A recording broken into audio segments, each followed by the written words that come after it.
بسم اللہ الرحمن الرحیم۔ السلام علیکم ورحمۃ اللہ وبرکاتہ۔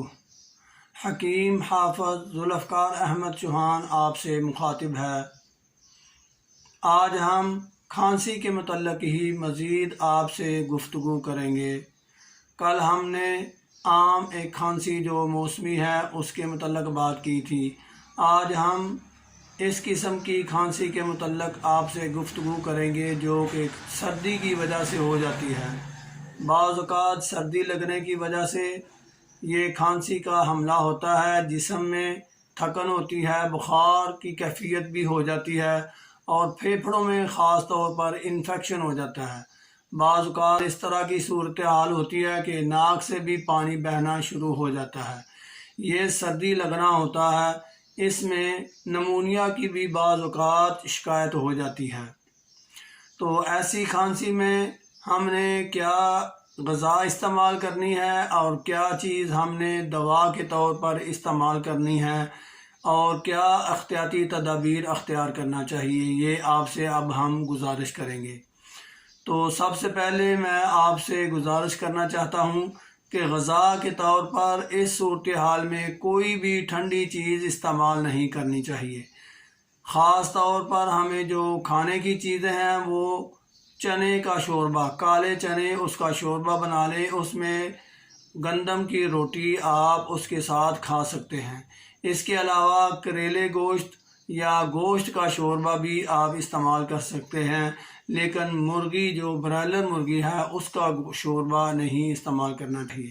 اس کے علاوہ اگر ہم آپ سے گزارش کریں کہ ہمیں کوئی بھی ٹھنڈی چیز، کوئی بھی کولڈ ڈرنک استعمال نہیں کرنا چاہیے، دہی، لسی، دودھ، چاول ہر قسم، آپ اسے اوائڈ کریں گے۔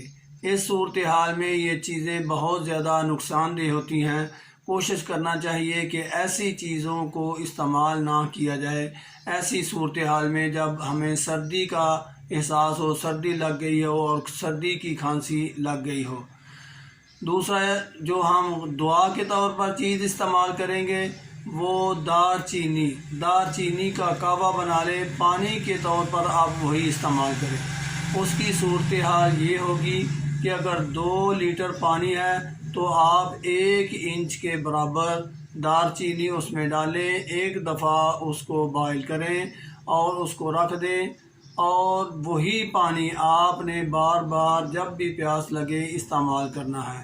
ایسے مریض کے لیے یہ پانی آب حیات سمجھیں، اور آب حیات اس لیے میں کہہ رہا ہوں کہ اس سے شفا بھی حاصل ہوگی اور یہ جو تھکن کی صورتحال ہے، جو کمزوری کی صورتحال ہے، وہ بھی اس سے دور ہو جائے گی۔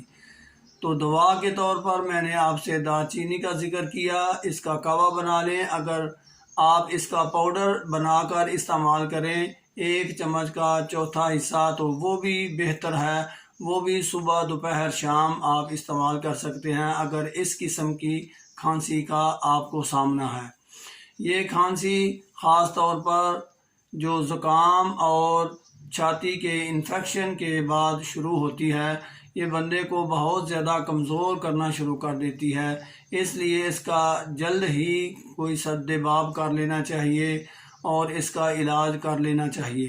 تو جو میں نے آپ کے سامنے علاج پیش کیا ہے وہ بالکل آپ گھر پر ہی بیٹھ کر اس کا علاج کر سکتے ہیں، خود بھی استعمال کریں۔ اگر آپ کے جاننے والوں کو بھی کوئی مسئلہ ہے تو اس کو بھی یہی مشورہ دیں۔ اللہ میرا اور آپ کا حامی و ناصر ہو۔ ایسی ویڈیوز آپ تک مزید پہنچتی رہیں، اس کے لیے آپ کو چاہیے کہ اس چینل کو سبسکرائب ضرور کریں۔ وما علینا الا البلاغ۔ السلام علیکم ورحمۃ اللہ وبرکاتہ۔